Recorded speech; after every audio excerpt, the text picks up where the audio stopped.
Good evening, everyone. Today we are going to discuss last unit of your syllabus in business studies, financial market.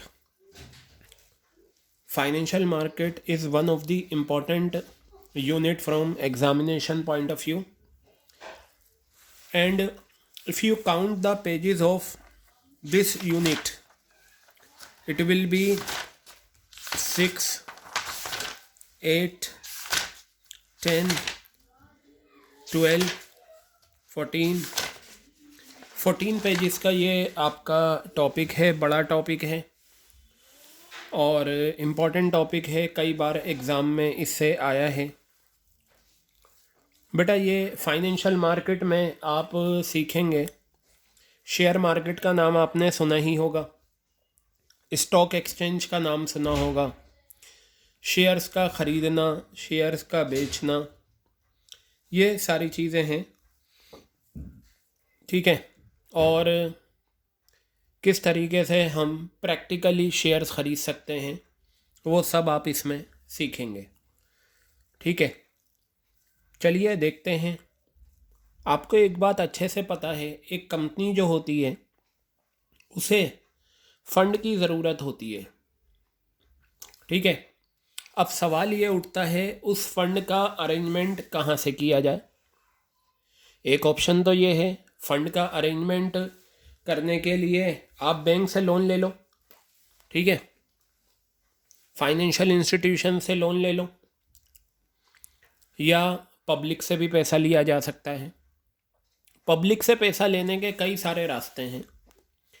Public को shares बेचो और public से पैसा ले लो, debentures बेचो, पैसा ले लो, इसके अलावा एडीआर, जीडीआर और बहुत सारी चीज़ें होती हैं।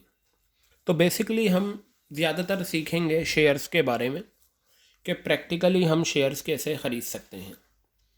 बेटा शेयर्स ख़रीदना कोई मुश्किल काम नहीं है। पहले शेयर्स ऑफलाइन परचेज़ किए जाते थे, अब क्या हो गया है, शेयर्स ऑनलाइन हो गए हैं, ठीक है। तो चलिए हम देखते हैं आगे कि किस तरीके से इसमें करना है। इसमें कई तरह की मार्केट्स होती हैं, आपको वो भी देखना है।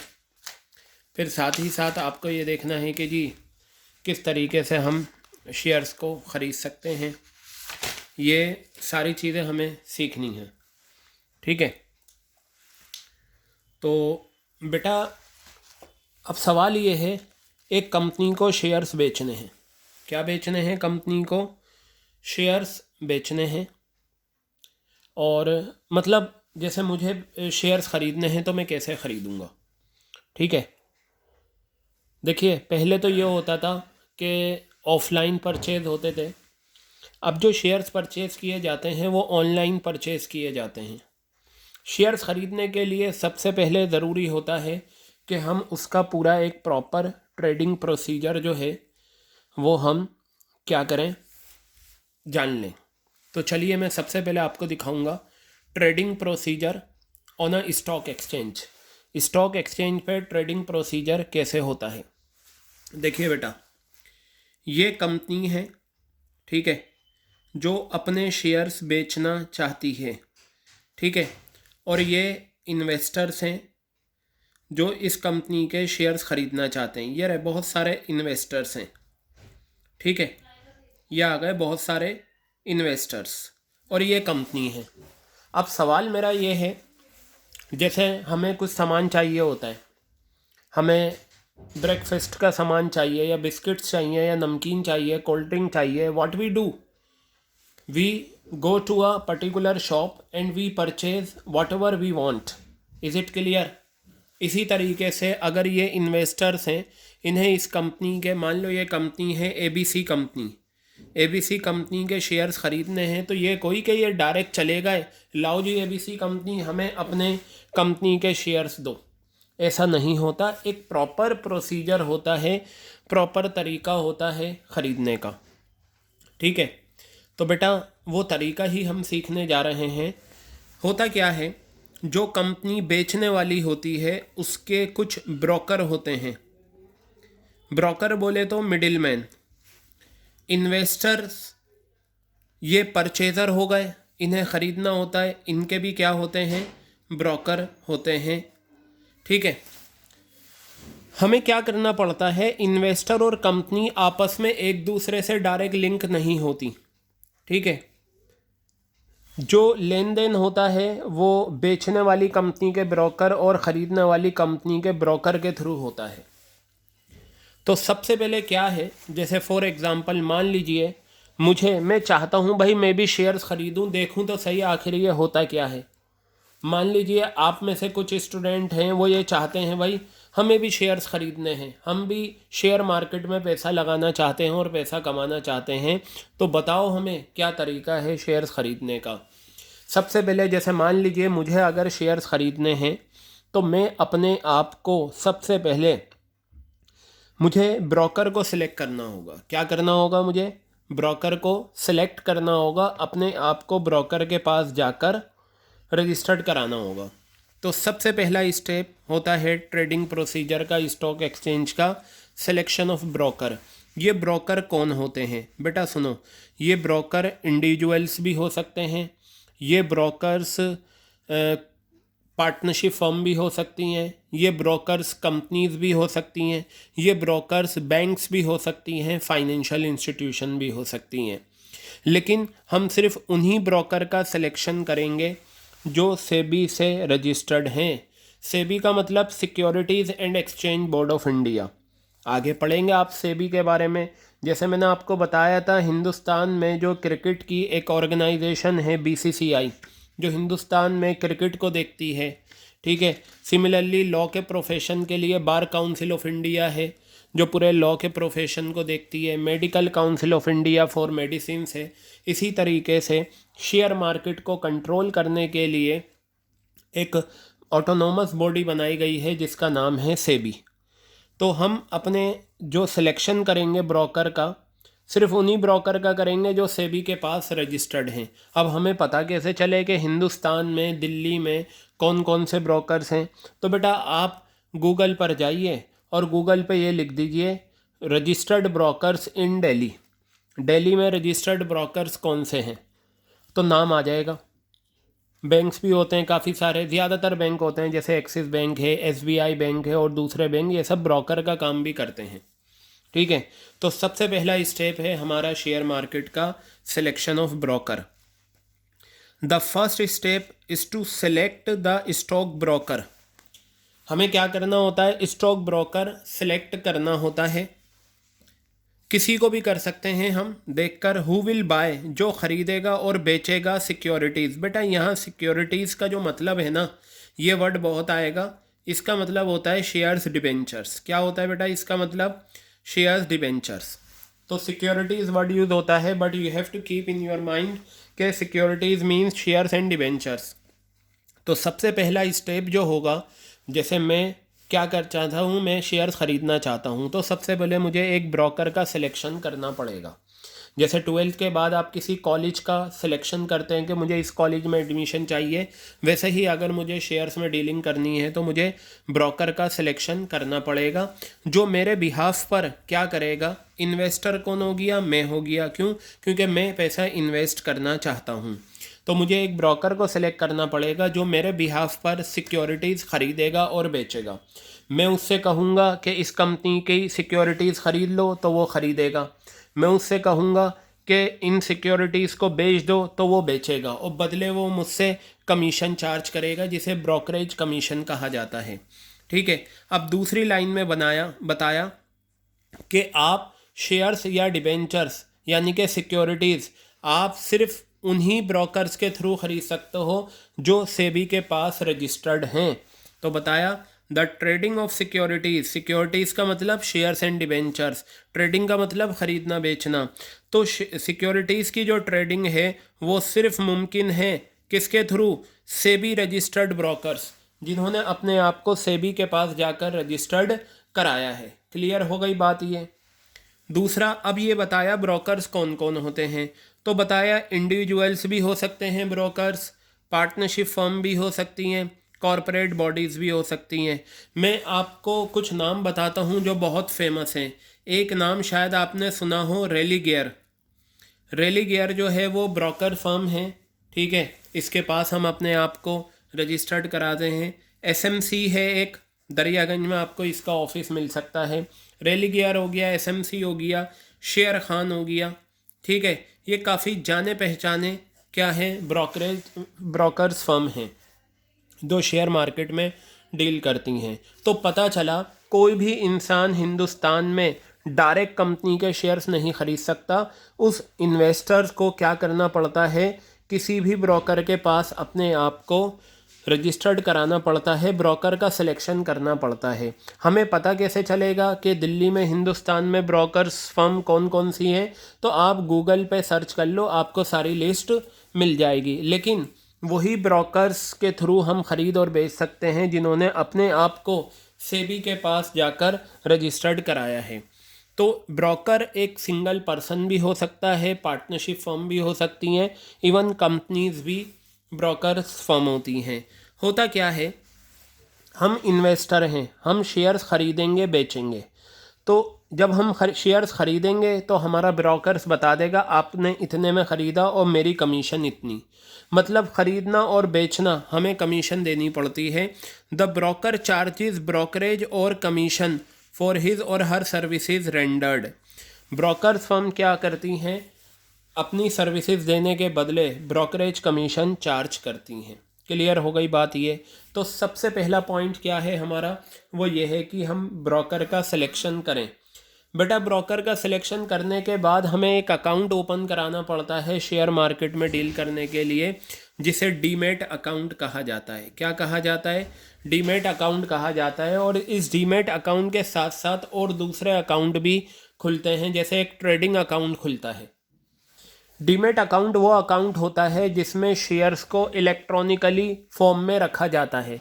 बेटा शेयर्स की कोई फिजिकल फॉर्म तो होती नहीं, शेयर्स की कोई फिजिकल फॉर्म होती नहीं, लेकिन क्या होता है जब हम शेयर्स ख़रीदते हैं तो हमें क्या करना पड़ता है, शेयर्स को इलेक्ट्रॉनिक फॉर्म में रखना होता है और वो डीमेट अकाउंट में रखे जाते हैं। ठीक है, जैसे फॉर एग्ज़ाम्पल ये रहा मेरा डीमेट अकाउंट, ठीक है, मैं इन्वेस्टर हूँ, मैंने एबीसी कंपनी के 500 शेयर्स ख़रीदे, तो वो जो 500 शेयर्स हैं मेरे इस अकाउंट में रिफ्लेक्ट हो जाएंगे, नंबर रिफ्लेक्ट होंगे, इसकी कोई फिजिकल फॉर्म नहीं है। क्लियर हो गई बात? लेकिन अब जो मैं शेयर्स ख़रीदूँगा तो मुझे पेमेंट भी करनी है इस कंपनी को, तो साथ ही साथ मेरा ये जो अकाउंट होता है ये लिंक होता है ट्रेडिंग अकाउंट से। यानी कि जब मैं क्या करता हूँ, जब मैं शेयर्स में डील करता हूँ तो डीमेट अकाउंट के साथ साथ मेरा एक अकाउंट और ओपन होता है, ट्रेडिंग अकाउंट। इस अकाउंट से क्या होता है, पैसे का आना और जाना स्टार्ट होता है। ख़रीदूँगा तो इस अकाउंट से पैसा जाएगा और बेचूँगा तो इस अकाउंट में पैसा आएगा। क्लियर हो गई बात? ये किसके पास डीमेट अकाउंट ओपन होता है? बेटा ये डीमेट अकाउंट आप ओपन करा सकते हैं आसानी से, किसके पास? ब्रोकर के पास। ठीक है, तो चलिए देखिए, the investor has to open a demat account. ठीक है, डीमेट अकाउंट ओपन कराना पड़ता है, या बेनिफिशियल ओनर अकाउंट। डीमेट को ही बेनिफिशियल ओनर अकाउंट कहा जाता है डिपॉजिटरी पार्टिसिपेंट के पास। ठीक है, अब ये डीपी क्या होते हैं, डिपॉजिटरी पार्टिसिपेंट, ये आपको आगे पता चलेगा। For holding and transferring securities in demat form. ठीक है, पता चला अगर आप शेयर्स में डील करना चाहते हैं तो आपको डीमेट अकाउंट खुलवाना पड़ेगा, और इस डीमेट अकाउंट में आपने जो शेयर्स ख़रीदे हैं वो इलेक्ट्रॉनिकली फॉर्म में आएंगे। जैसे अगर मैंने एबीसी कंपनी के 500 शेयर्स ख़रीदे तो मेरे डीमेट अकाउंट में लिखा हुआ आ जाएगा 500 शेयर्स ऑफ एबीसी कंपनी। ये काम होता है डीमेट अकाउंट का, और ये ओपन होना कंपलसरी होता है। जब आप कई बैंक वाले आते हैं तो आपसे कहते हैं डीमेट अकाउंट के लिए इसका एक फॉर्म होता है और उस पर कई सारे साइन आपको करने पड़ते हैं डीमेट अकाउंट ओपन कराने के लिए। लेकिन इसके साथ साथ एक ट्रेडिंग अकाउंट भी होता है जिससे आपका कैश का आना और जाना लगा रहता है। क्लियर हो गई बात? आगे बताया, the investor will have to open a bank account for cash transaction in the securities market. देखिए, ये जो बैंक अकाउंट की बात हुई है ये यही अकाउंट है जो मैंने बताया, ट्रेडिंग अकाउंट। तो हमें डीमेट अकाउंट के साथ साथ क्या करना होता है, एक बैंक अकाउंट भी ओपन कराना होता है। चलिए ठीक है, हमने ब्रोकर का सिलेक्शन कर लिया। मान लो मेरा ब्रोकर है शेर खान, मैंने शेर खान का सिलेक्शन कर लिया, ये मेरा ब्रोकर है। और क्योंकि हमें जो इन्फॉर्मेशन मार्केट की देते हैं वो ब्रोकर्स ही तो देते हैं, ठीक है। हाँ, अब ये है टेक्नोलॉजी एडवांस होने की वजह से हम खुद भी नॉलेज गेन कर सकते हैं, बट व्हाट हैपन्स, हमें जो ज्ञान मिलता है शेयर मार्केट का वो ब्रोकर्स के थ्रू। शेर खान को मैंने सेलेक्ट कर लिया, ये रजिस्टर्ड ब्रोकर है। अब मैं क्या करूँगा, डीमेट अकाउंट ओपन करा लूँगा, ठीक है। मेरा डीमेट अकाउंट ओपन हो गया, ठीक है। मान लो मेरा डीमेट अकाउंट जो है वो SBI बैंक के पास ओपन हुआ है, मैंने SBI बैंक में अपना डीमेट अकाउंट ओपन करा लिया। अब क्या होगा, ध्यान से सुने। शेयर मार्केट है क्या, जैसे फॉर एग्जांपल मान लीजिए मैंने 500 शेयर्स ख़रीदे, 500 शेयर्स हैं, और मान लो मैंने ये शेयर ख़रीदा 100 रुपये का, तो कितने रुपए मैंने शेयर मार्केट में लगाए, 50,000 रुपये। क्या होगा, मेरा जो ब्रोकर है मैं उसे बोलूँगा भाई ABC कंपनी के आप 500 शेयर्स ख़रीद लें 100 रुपये के हिसाब से 50,000। ये ब्रोकर क्या करेगा, फ़ौरन 100 रुपये के शेयर ख़रीदेगा, तो मेरे अकाउंट से, ट्रेडिंग अकाउंट से 50,000 रुपये निकल कर किस में चले जाएंगे, ABC कंपनी का अकाउंट में चले जाएंगे, और मेरे डीमेट अकाउंट में कितने शेयर्स आ जाएंगे, 500 शेयर्स आ जाएंगे, ठीक है। मैंने क्या करा, मैंने अपने 50,000 रुपये ABC कंपनी में लगा दिए, क्लियर हो गई। जैसे ही मैं ABC कंपनी के शेयर्स ख़रीदूँगा मैं शेयर होल्डर बन जाऊँगा, ठीक है, और मुझे रिटर्न में आगे चलकर क्या मिलेगा, डिविडेंड मिलेगा। अब मेरी बात ध्यान से सुनिए, 100 शेयर्स हैं, 500 शेयर्स हैं 100 रुपये का। क्या होता है, शेयर के प्राइस बढ़ते भी हैं, घटते भी हैं, बढ़ते भी हैं, घटते भी हैं। मैंने जैसे ही ख़रीदा 1 घंटे के बाद ये 120 रुपये का हो गया, फिर 200 का हो गया, 300 का हो गया, बढ़ने की कोई लिमिट नहीं है। मान लो मैंने इस इन्वेस्टमेंट, जैसे हम ज़मीन ख़रीदते हैं, मैंने 50 लाख की कोई ज़मीन ख़रीदी और मैंने उसे छोड़ दी, 10 साल के बाद पता चला वो 50 लाख वाली ज़मीन मेरी 5 करोड़ की हो गई, तो वैल्यू बढ़ गई, मैंने 5 करोड़ में बेच दी, तो बताओ मुझे 4 करोड़ 50 लाख का फ़ायदा हुआ। यही चीज़ शेयर में होता है, लेकिन ज़मीन का तो रेट बहुत टाइम में बढ़ते हैं, शेयर के तो प्राइस आपके हर सेकंड में ऊपर नीचे होते रहते हैं, ठीक है। अब ये 100 शेयर से, 500 शेयर से 100 रुपये का एक, 50,000 रुपये मैंने ABC कंपनी में लगा दिया। पता चला ABC कंपनी के शेयर का जो प्राइस है अब वो इस वक्त 350 रुपये हो गया है। कितना हो गया है, 350। मैंने ये कहा कि मैंने ख़रीदा तो 100 रुपये का था, 500 शेयर्स हैं, और एकदम से 350 हो गया है, पता नहीं कब कम हो जाए। चलो मैं क्या करूँगा, मैं अपने ब्रोकर को बोलूँगा शेर खान को, शेर खान जैसे ही ABC कंपनी का शेयर 350 रुपये आए आप मेरे 500 शेयर्स बेच देना। शेर खान क्या करेगा, जैसे ही ABC कंपनी के शेयर का प्राइस 350 आएगा, 350 पर बेच देगा। तो ये बताइए ये आंसर कितना आएगा, 1,75,000। तो जब मैंने ये 500 शेयर्स ख़रीदे थे मेरे 50,000 रुपये मेरी पॉकेट से गए थे, और आज मैं इन्हीं शेयर्स को बेच रहा हूँ 1,75,000 रुपये में। गया था 50,000, आएगा 1,75,000। कितना एक्स्ट्रा आया, 1,25,000। बेटा ये जो 1,25,000 आया है ये मैंने कमा लिया शेयर मार्केट से। और यही तो होता है शेयर मार्केट में, आप शेयर्स ख़रीदो, अगर आपके शेयर का प्राइस बढ़ जाएगा तो ये आपके ऊपर है आप कितना प्रॉफिट कमाना चाहते हैं। मान लो 100 रुपये का आपने ख़रीदा, 120 रुपये शेयर का प्राइस हो गया, अगर आप 120 पे बेच दोगे तो 20 रुपये का फ़ायदा हो जाएगा एक शेयर पे। लेकिन आपने क्या करा, आपने ये कहा कि नहीं मैं इसे और अपने पास रखूँगी, अभी इसके रेट और बढ़ने दो। ठीक है जी, रख लो, किसने रोका है, ठीक है। तो आपने क्या करा, आपने इसे अपने पास रखा, ठीक है। शेयर के प्राइस और बढ़ते गए और बढ़ते गए और बढ़ते गए। आपने कहा कि मैं इसे 350 रुपये में बेच दूंगी, अगर शेयर का प्राइस 350 रुपये हो जाता है तो मैं इस शेयर को 350 रुपये में बेच दूंगी, ठीक है। तो आपने इंतज़ार करा और इंतज़ार का फल मीठा हुआ। जैसे ही 350 रुपये आया, आपने अपने ABC कंपनी के शेर खान जो आपका ब्रोकर है उसे बोल दिया था जैसे ही हमारे शेयर का प्राइस, ABC कंपनी के शेयर का प्राइस 350 आए तुम ये सारे शेयर बेच देना, तो उसने बेच दिया। ऐसा ज़रूरी नहीं शेयर का प्राइस बढ़ता है बेटा, एकदम से नीचे भी आता है, एकदम से ऊपर भी जाता है। और इसको समझने के लिए आपने अभी एक देखा होगा, सोनी लाइव पर एक सीरीज़ आई थी जिसका नाम था द स्कैम। और 1992 हर्षद मेहता का आपने नाम सुना होगा, शेयर मार्केट का सबसे बड़ा घोटाला जो हर्षद मेहता ने करा था, इसके बारे में भी मैं डिस्कस करूँगा, पूरी कहानी आपको बताऊँगा। 10 या 11 एपिसोड की ये सीरीज़ थी हर्षद मेहता के ऊपर, द स्कैम से के नाम से। तो ये क्या थी ये भी हम देखेंगे। तो बेटा यहाँ पर हम क्या करते हैं, इस तरीके से शेयर्स ख़रीदते और बेचते हैं। तो यहाँ देखिए, सबसे पहले हम ब्रोकर का सिलेक्शन करेंगे, उसके बाद हम डीमेट अकाउंट ओपन कराएंगे, फिर हम क्या करेंगे, ऑर्डर प्लेस करेंगे। The investor places an order with the broker to buy और सेल शेयर्स। यानी कि हम जो ऑर्डर प्लेस करते हैं ना, वो हम क्या करते हैं, ब्रोकर के पास करते हैं। ब्रोकर से कहते हैं भाई इस रेट में बेच दे या इस रेट में ख़रीद ले। क्लियर हो गई बात। और ब्रोकर भी हमें इंफॉर्मेशन देता रहता है। आगे बताया, clear instructions have to be given about the number of shares and price at which the shares should be bought और सोल्ड।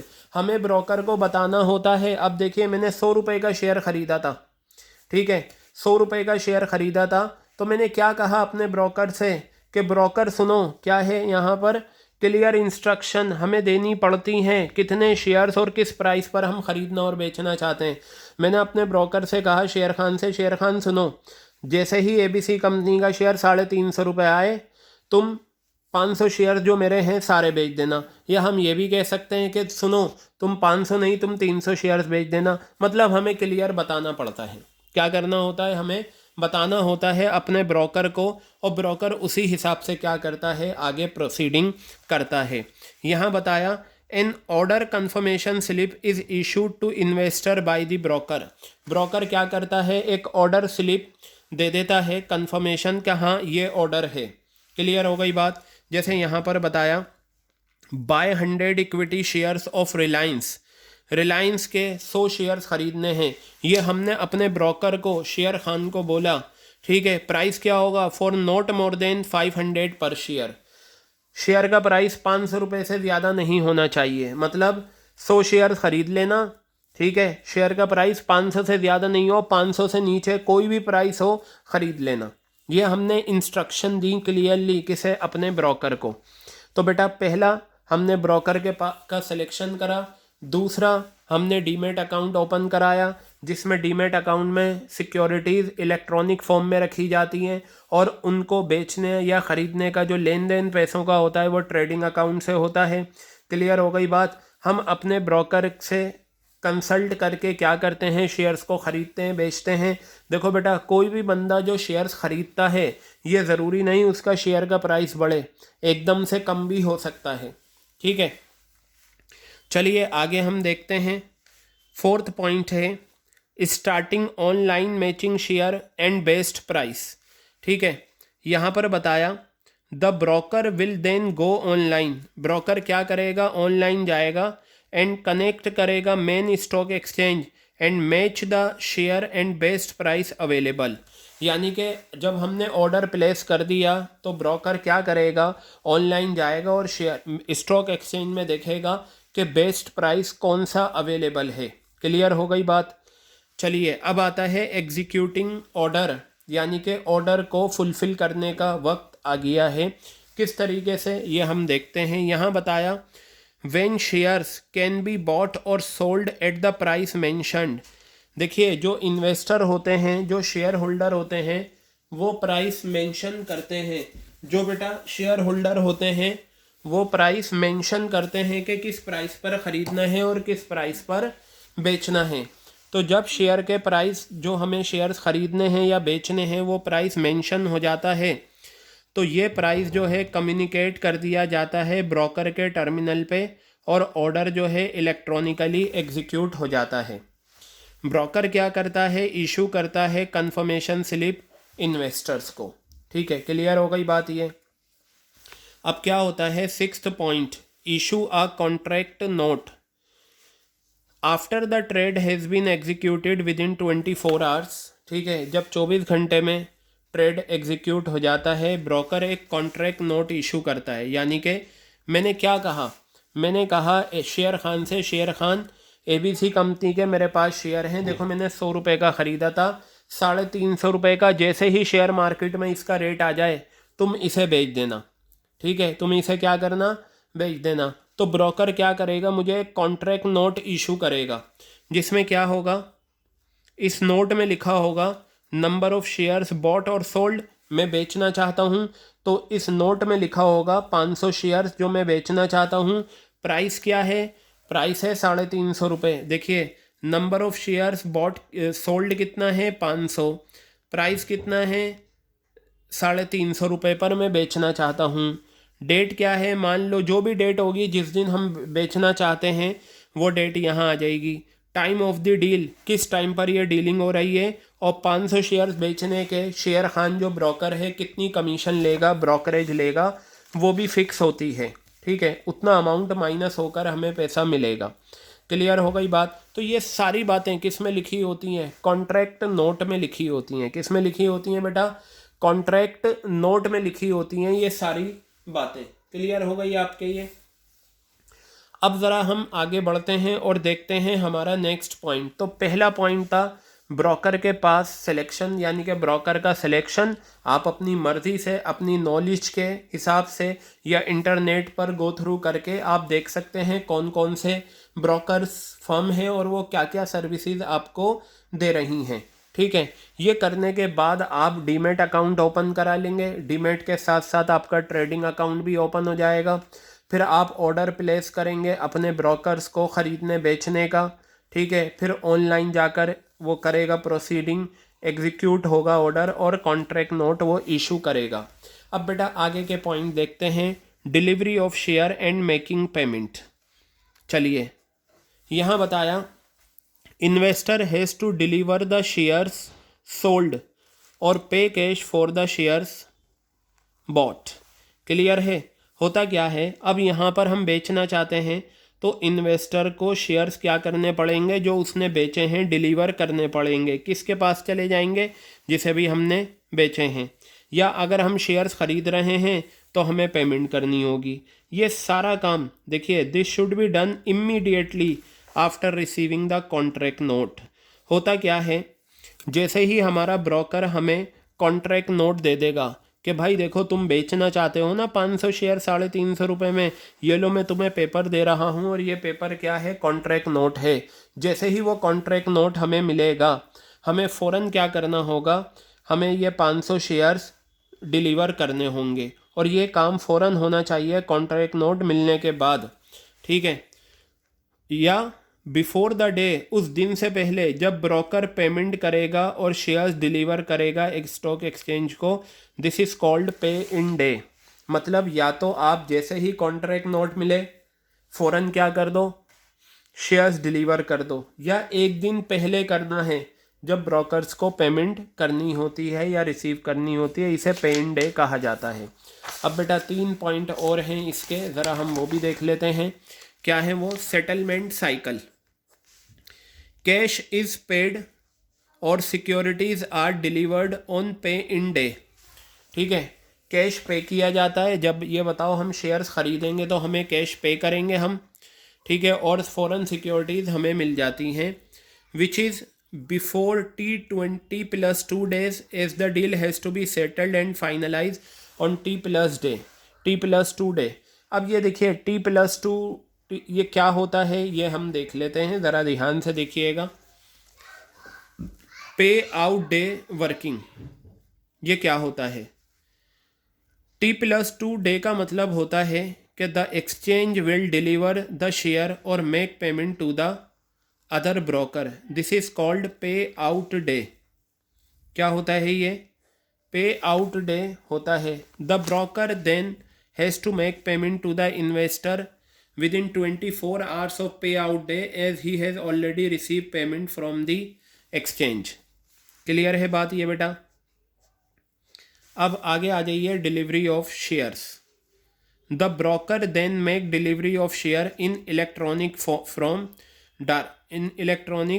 फॉर्म, इसे फॉर्म करिए directly to the investors demat account. जैसे मान लीजिए अगर मुझे शेयर्स ख़रीदने हैं तो क्या होगा, ब्रोकर जो है शेयर्स की डिलीवरी कर देगा इलेक्ट्रॉनिक अकाउंट जो मेरा डीमेट अकाउंट है उसमें। क्लियर हो गई बात।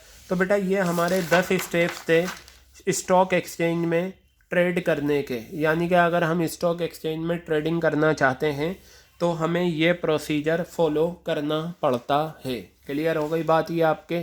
ठीक है, तो इसे अच्छे से प्रिपेयर करना ताकि आगे जो है मैं और दूसरा टॉपिक अब इसके बाद हम कवर करेंगे।